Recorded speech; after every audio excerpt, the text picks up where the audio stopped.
Assalamu alaikum wa rahmatullahi wa barakatuh. Que la paix, la miséricorde et les bénédictions d'Allah soient sur vous. Aujourd'hui, ce n'est pas une simple vidéo, c'est un appel, un réveil, une vérité. Voici le jour où l'Afrique a dit non, un jour où les peuples ont cessé de courber l'échine, un jour où la dignité a pris la parole, un jour où le silence s'est transformé en résistance. Et si cette vidéo devenait un tournant historique? Et si, en l'écoutant, chaque Africain se reconnaissait, se réveillait, se levait? Le jour où l'Afrique a dit « non » n'est pas qu'un simple titre, c'est un cri de liberté, un cri de dignité, un cri qui traverse les frontières, les langues, les peuples. C'est une vérité que certains ne veulent pas entendre, une vérité qui dérange, mais une vérité qu'il est temps de partager. Si tu es africain, de naissance ou de cœur, si tu refuses qu'on parle à ta place, si tu crois que l'avenir se construit avec courage, alors abonne-toi maintenant. Commente cette vidéo, partage-la à ton entourage, à ton peuple, à ton continent. Ce message doit résonner dans chaque village, chaque capitale, chaque diaspora. Tu n'es pas spectateur, tu es acteur de cette révolution silencieuse. C'est plus qu'une vidéo, c'est un appel. Et ceux qui entendent répondront présents. Abonne-toi, partage, commente. Le combat commence ici. Nous ne serons plus les spectateurs passifs de notre propre histoire. Aujourd'hui, l'Afrique parle et elle dit non.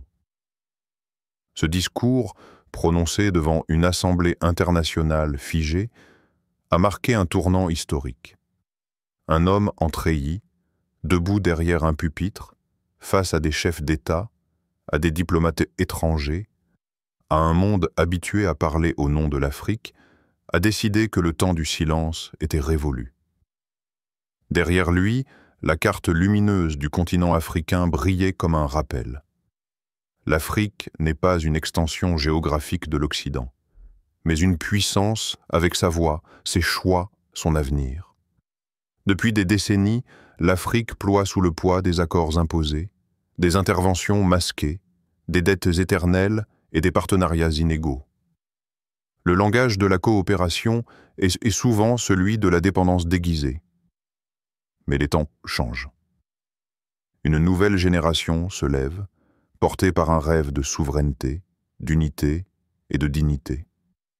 Et si un jour, l'Afrique disait non, pas dans la colère, mais dans la clarté, pas dans l'isolement, mais dans la conscience.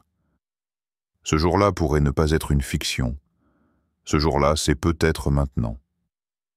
Voici l'histoire d'un continent qui, pour la première fois depuis longtemps, n'attend plus qu'on lui accorde la parole. Il la prend. Pour comprendre la portée du non africain, il faut d'abord revenir en arrière. L'histoire contemporaine du continent est marquée par une rupture violente, celle de la colonisation.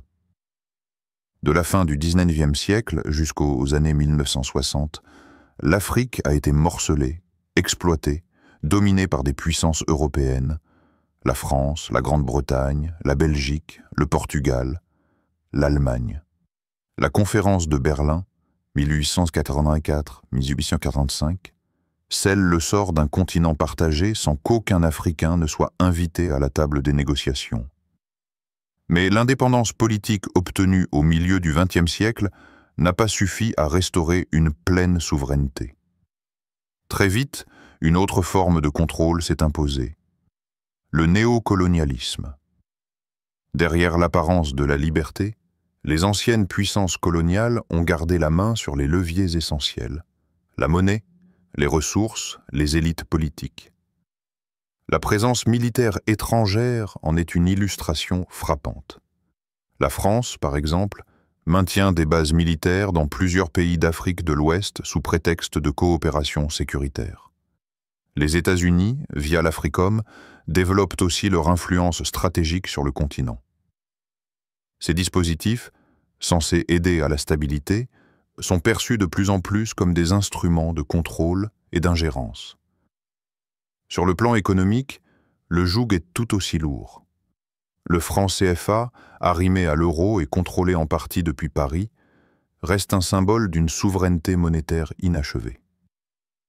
Les institutions internationales comme le FMI et la Banque mondiale, par le biais de programmes d'ajustement structurel, ont souvent imposé aux pays africains des réformes drastiques. Privatisation, coupes budgétaires, libéralisation forcée. Résultat, des économies fragilisées, des services publics appauvris, une dépendance accrue à l'égard de l'aide extérieure. Enfin, les jeux diplomatiques pèsent lourd. Chaque chef d'État africain doit composer avec des pressions étrangères. Soutien conditionné, menaces voilées, chantages économiques. Cette logique a fait naître une classe politique souvent alignée sur les intérêts extérieurs, au détriment des aspirations populaires. Ce contexte historique, fait d'humiliation, de dépendance et de frustration, a nourri un sentiment de ras-le-bol généralisé. Le « non » qui commence à émerger n'est donc pas une réaction soudaine, mais le fruit d'une longue histoire, faite de ruptures non cicatrisées et de souverainetés toujours repoussées. Depuis quelques années, l'Afrique ne murmure plus. Elle gronde. Des événements forts, parfois brutaux, parfois symboliques, montrent que le vent tourne. Le discours de rupture ne vient plus seulement des intellectuels ou des mouvements militants, il s'exprime désormais au plus haut niveau des États. Premier signal, la succession de coups d'État en Afrique de l'Ouest. Entre 2020 et 2023, le Mali, la Guinée, le Burkina Faso et le Niger voient leur gouvernement renversé par des militaires, tous porteurs d'un même message, rupture avec la France-Afrique, rejet de la soumission à des modèles de gouvernance dictés de l'extérieur. Ces putschs, bien qu'inquiétants sur le plan démocratique, sont soutenus par une large partie des populations, lassées de régimes perçus comme corrompus et inféodés à l'Occident. Deuxième signal, le départ des troupes françaises. Le Mali a exigé, puis obtenu, le retrait des forces de l'opération Barkhane. Le Burkina Faso et le Niger ont suivi. Ce désengagement militaire, réclamé à corps et à cri par des populations en colère, marque une cassure symbolique. L'armée étrangère, autrefois présentée comme un rempart contre le terrorisme, est désormais perçue comme un facteur d'instabilité et une forme d'occupation déguisée. Troisième signal, la montée du discours souverainiste dans les institutions. Dans plusieurs pays, les dirigeants évoquent publiquement la nécessité de revoir les relations internationales, de quitter le franc CFA, de contrôler leurs ressources naturelles, voire de repenser leur place dans des organisations internationales jugées biaisées. Le Mali, par exemple, a expulsé des représentants de l'ONU, suspendu des médias français et s'est tourné vers de nouveaux partenaires comme la Russie ou la Turquie. Quatrième signal, la mobilisation populaire. Dans les rues de Bamako, Ouagadougou ou Niamey, des milliers de personnes manifestent pour soutenir leurs dirigeants face aux sanctions de la CEDEAO ou aux pressions occidentales. Les drapeaux français brûlés, les slogans anti-impérialistes scandés, les pancartes proclamant « l'Afrique aux Africains » témoignent d'un réveil collectif. Cinquième signal enfin, les médias et les réseaux sociaux. Une nouvelle génération d'influenceurs, de journalistes, de youtubeurs africains dénonce ouvertement le néocolonialisme, décrypte les enjeux géopolitiques et réhabilite la pensée panafricaniste. Cette parole libre, virale, forge les consciences et alimente une opinion publique de plus en plus exigeante envers ses propres dirigeants. Ces signaux ne sont pas anecdotiques. Ils traduisent une dynamique profonde, portée par une jeunesse qui veut rompre avec l'histoire imposée. L'Afrique ne se contente plus de résister. Elle commence à définir elle-même les termes de sa dignité retrouvée. Le non de l'Afrique à l'influence étrangère, longtemps enfoui sous les discours diplomatiques et les logiques de dépendance, est aujourd'hui porté par une série de ruptures visibles, brutales parfois, mais profondément enracinées dans un ras-le-bol collectif. Ce ne sont pas des incidents isolés, c'est un mouvement. Tout commence avec une vague de coups d'État inédite dans l'histoire récente de l'Afrique de l'Ouest. En août 2020, les militaires renversent le président Ibrahim Boubacar Keïta au Mali.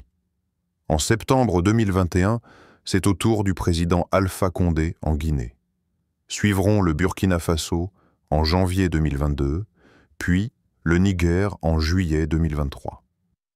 Tous ces putschs ont un point commun, une dénonciation directe de la France-Afrique, ce système opaque d'alliance entre élites locales et intérêts français. Les nouveaux hommes forts se réclament d'une volonté populaire, reprendre le contrôle, rompre avec la tutelle, reconstruire sur des bases souveraines. L'un des actes les plus symboliques de cette rupture est le retrait des bases militaires étrangères, en particulier françaises. Longtemps tolérée, voire légitimée au nom de la lutte contre le terrorisme, la présence militaire étrangère est de plus en plus vécue comme une atteinte à la souveraineté. En 2022, le Mali exige le départ immédiat de l'opération Barkhane, accusée de partialité et d'inefficacité. Le Burkina Faso emboîte le pas en 2023.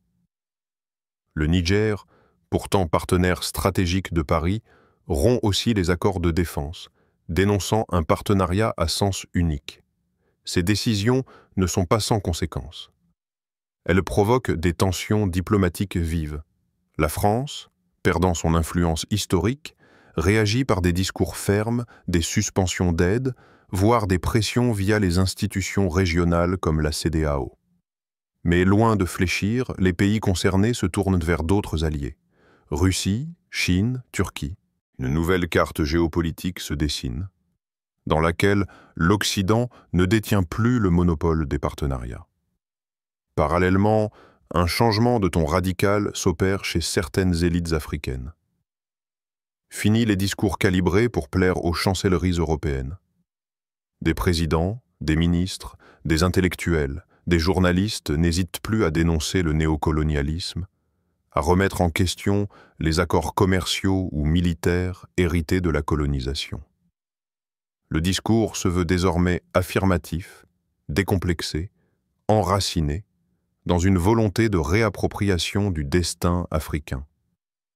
Ce changement s'appuie sur une opinion publique de plus en plus consciente. Les réseaux sociaux ont donné une voix à une jeunesse qui refuse l'humiliation, la pauvreté fabriquée, la dépendance politique.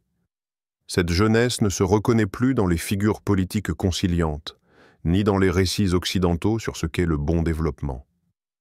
En somme, les signaux de rupture sont clairs, multiples, coordonnés.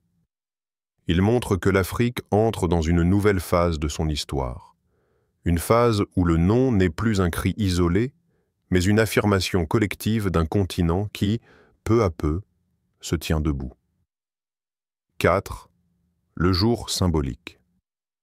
Ce jour-là, les caméras du monde entier sont braquées sur Accra, la capitale du Ghana. Il fait chaud, mais l'atmosphère est électrique. Des chefs d'État africains sont réunis pour un sommet d'un genre nouveau, convoqués à l'initiative d'un bloc informel de pays de l'Afrique de l'Ouest ayant rompu avec la politique traditionnelle de soumission diplomatique. Ce sommet, baptisé « Conférence des Nations africaines souveraines », se veut historique. Et il le sera. La salle de conférence, décorée de drapeaux africains, et d'une grande fresque représentant les figures du panafricanisme, Nkrumah, Sankara, Lumumba, est remplie à craquer. Des journalistes venus du monde entier sont massés derrière les barrières.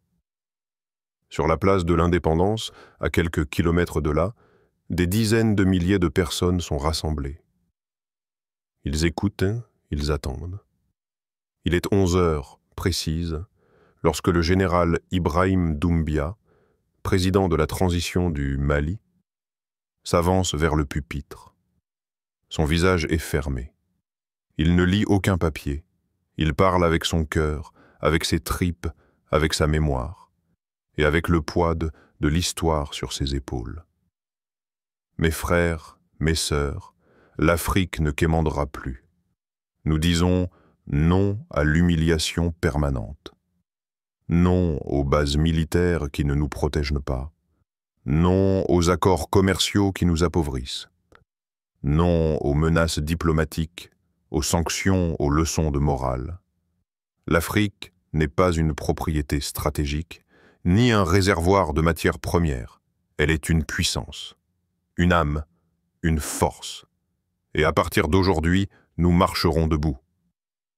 Un silence tombe, puis une explosion d'applaudissements. Dans la salle, certains chefs d'État applaudissent timidement. D'autres se lèvent, poings levés. À l'extérieur, la foule exulte. Le discours est immédiatement retransmis en boucle sur les chaînes de télévision africaines. Sur les réseaux sociaux, des extraits circulent, sous-titrés en anglais, arabe, swahili, portugais. Le hashtag « l'Afrique dite » non devient viral en moins d'une heure. Le jour où l'Afrique a dit non n'est pas une rébellion, c'est une affirmation. C'est une déclaration d'indépendance du XXIe siècle. Dans la foulée du discours, plusieurs annonces tombent. Le Burkina Faso suspend sa participation à la CEDEAO. Le Niger annonce la renégociation immédiate de tous ses accords miniers. Le Tchad ferme 2 bases étrangères. Le Sénégal propose une conférence monétaire pour sortir du franc CFA. La réaction du public africain est massive. Dans toutes les capitales, des rassemblements spontanés ont lieu. À Ouagadougou, les drapeaux français sont remplacés par des drapeaux panafricains. À Kinshasa, des jeunes peignent des fresques murales de Thomas Sankara et de Patrice Lumumba. Une chanson reggae intitulée « Le nom d'un peuple » devient un hymne informel. Mais le choc est tout aussi fort à l'extérieur du continent. Les chancelleries occidentales s'alarment. Paris convoque une réunion de crise à l'Élysée. Washington exprime sa profonde inquiétude. Bruxelles appelle au dialogue, mais suspend temporairement certaines aides. Les médias occidentaux oscillent entre incompréhension et hostilité. Un pas vers l'isolement. L'Afrique se radicalise-t-elle? Les conséquences d'un rejet irréfléchi. Pourtant, rien ne semble pouvoir arrêter l'élan enclenché. Certains pays africains, jusqu'ici prudents, sentent que l'histoire est en marche. Le président de la Tanzanie déclare que l'heure est venue d'unité réelle, et non de discours creux. L'Éthiopie propose d'accueillir un sommet panafricain pour repenser les alliances continentales. La jeunesse africaine, elle, ne demande plus la permission. Ce jour-là, l'Afrique ne s'est pas seulement rebellée. Elle a retrouvé sa voix. Une voix qui ne demande plus la reconnaissance, mais la considère comme un droit. Une voix qui dit, calmement, avec certitude, « Nous avons été colonisés, trahis, divisés. Mais aujourd'hui, nous sommes debout. Et nous ne reculerons plus. » C'est le jour où l'Afrique a dit non, et le monde a entendu. L'effet domino. Le discours d'Accra n'a pas fini de résonner qu'un mouvement de fond commence à s'étendre à travers tout le continent. Comme un souffle libérateur, les mots prononcés par le général Doumbia galvanisent les esprits, brisent les silences, réveillent les peuples. En quelques jours, une vague de réactions en chaîne secoue l'Afrique. D'abord, les pays voisins emboîtent le pas, les uns après les autres. Le Burkina Faso, déjà engagé dans une dynamique de rupture, officialise la dénonciation de plusieurs accords militaires passés avec la France et les États-Unis. Le Niger annonce l'arrêt immédiat des exportations stratégiques d'uranium tant que les termes ne sont pas renégociés dans l'intérêt du peuple nigérien. En Guinée, le président de la transition évoque un nouveau pacte avec le peuple et propose un référendum sur le maintien du franc CFA. En Afrique centrale, le Cameroun et le Gabon observent. En RDC, le débat s'enflamme sur les réseaux sociaux et dans les universités. En Afrique australe, la Namibie et le Zimbabwe saluent publiquement la renaissance d'une Afrique digne. Même au sein de pays historiquement proches de l'Occident, des voix s'élèvent pour demander des réformes profondes. Les réactions internationales ne se font pas attendre. Paris parle de rupture grave dans la coopération. Bruxelles agite la menace de sanctions économiques ciblées. Washington évoque une instabilité préoccupante et convoque les ambassadeurs africains pour des explications. Les agences de notation abaissent immédiatement la note de crédit de plusieurs pays de la région, entraînant une pression artificielle sur leur monnaie locale. Mais sur le terrain, ces pressions rencontrent un soutien populaire massif. À Dakar, Lomé, Douala, Kinshasa, Antananarivo, les rues se remplissent. Les drapeaux africains flottent dans les manifestations. Des slogans s'imposent, l'Afrique aux Africains, nos terres, nos règles, ni colonisés ni endettés. Sur les réseaux sociaux, le hashtag @ nous soutenons le non dépasse les frontières.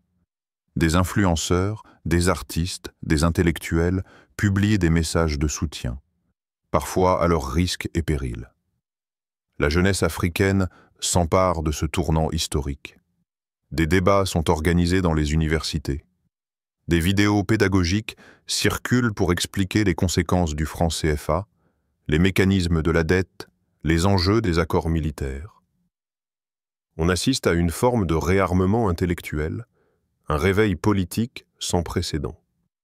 Face à cette lame de fond, les médias occidentaux affichent une méfiance croissante. Les grandes chaînes titrent « L'Afrique se radicalise-t-elle » ? Populisme et militarisation du continent. Danger pour les investissements internationaux. On parle de virage autoritaire, de rejet de la démocratie, oubliant souvent que les régimes renversés étaient eux-mêmes soutenus malgré leur corruption et leur impopularité. Le ton paternaliste refait surface. L'Afrique serait perdue, incapable de se gouverner seule. Mais cette lecture est de plus en plus contestée, y compris par des voix africaines de la diaspora. Des universitaires, des journalistes, des écrivains interviennent sur les plateaux pour remettre en cause le récit dominant. Car ce qui se joue n'est pas un simple changement de régime, mais une reconfiguration du rapport entre l'Afrique et le monde. L'effet domino est enclenché. Ce n'est plus une réaction isolée, mais une révolution douce portée par une détermination collective. Et désormais, une chose est claire, ce non africain ne peut plus être ignoré, les enjeux profonds. Derrière le non retentissant de l'Afrique se cachent des décennies de frustration, de désillusion, mais aussi d'espérances refoulées. Ce rejet n'est pas un simple mouvement d'humeur. Il est le résultat d'un long processus de maturation politique et sociale. Pour comprendre l'ampleur de cette rupture, il faut plonger au cœur des enjeux structurels qui nourrissent cette volonté collective de reprendre le contrôle. Au premier rang figure la question de la souveraineté économique. Pendant des décennies, nombre de pays africains ont fonctionné sous des dépendances économiques construites sur mesure. La monnaie du colon, le franc CFA, toujours arrimée à l'euro, contrôlée depuis Paris, symbole d'une indépendance monétaire fictive.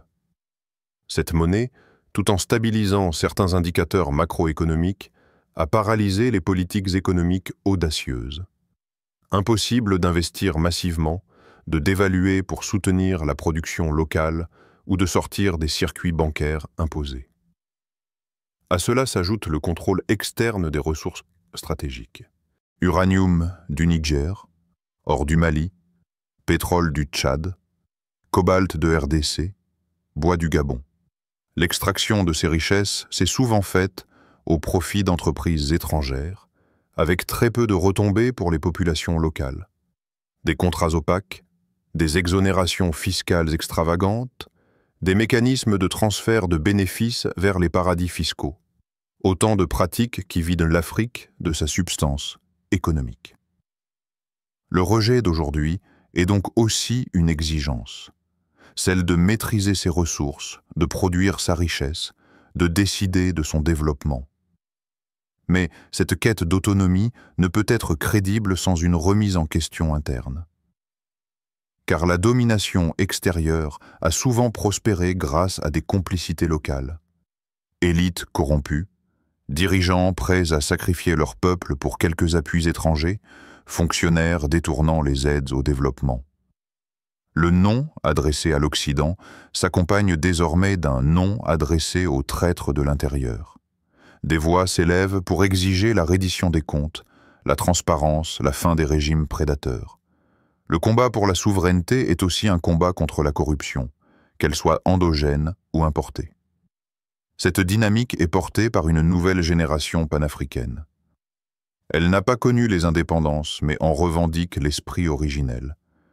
Elle a grandi connectée au monde, éduquée, souvent polyglotte, consciente des déséquilibres globaux et des récits manipulés. Elle ne cherche pas l'isolement, mais une vraie intégration régionale, une coopération sud-sud, des alliances basées sur le respect mutuel. Elle veut construire une Afrique unie, fière, mais lucide sur ses défis. Car cette révolte n'est pas une fermeture. Au contraire, elle exprime le désir profond de partenariats équilibrés. L'Afrique ne rejette pas l'aide, la coopération ou l'échange. Elle rejette la domination déguisée en coopération, le chantage diplomatique sous couvert de développement, la dépendance présentée comme un choix libre. Ce que les peuples africains demandent aujourd'hui, c'est d'être considérés comme des égaux, avec leurs voix, leurs intérêts, leurs rêves. Rien de plus, mais surtout, rien de moins. Ce sont ces enjeux profonds, économiques, politiques, générationnels, qui alimentent la vague actuelle. Le non africain n'est donc pas une fin, mais un début. Le début d'une reconquête. Le début d'un dialogue à armes égales. Le début d'un continent qui décide, enfin, pour lui-même. Scénario pour l'avenir. L'Afrique est à un tournant historique. Le non prononcé collectivement ne suffit pas à lui seul. Il doit être suivi d'actes structurants, de réformes profondes, de stratégies sur le long terme. À l'horizon, plusieurs scénarios se dessinent. Certains porteurs d'espoir, d'autres plus incertains. Le premier pari est celui de l'unité africaine. Ce sursaut continental pourrait donner un second souffle à l'Union africaine, trop souvent perçue comme inefficace ou soumise aux influences extérieures. Une UA renouvelée, plus indépendante, dotée de leviers économiques et militaires réels, pourrait incarner une puissance politique capable de négocier avec le reste du monde. Cela impliquerait la création d'institutions panafricaines fortes, d'une stratégie économique partagée et d'un véritable marché commun. Dans le même temps, l'Afrique pourrait nouer de nouvelles alliances stratégiques. Face au recul de l'influence occidentale, des puissances comme la Chine, la Russie, la Turquie, ou encore les BRICS élargis se positionnent déjà comme partenaires alternatifs.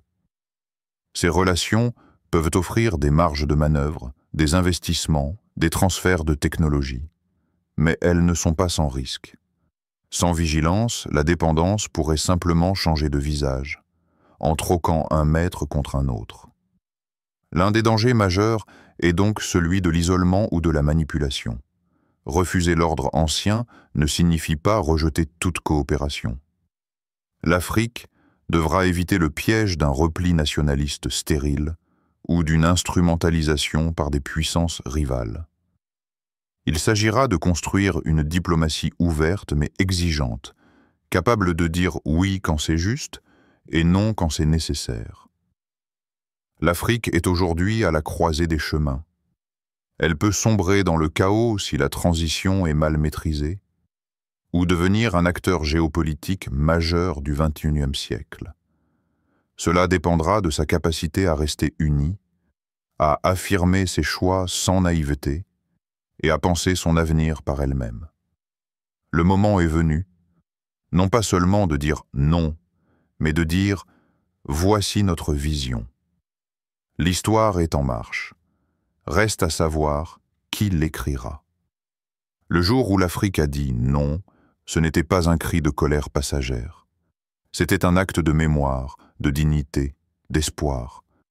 Ce non n'était pas contre le monde, mais pour elle-même, pour dire « Nous ne serons plus des pions sur l'échiquier des puissants ». Ce jour-là, les peuples se sont levés.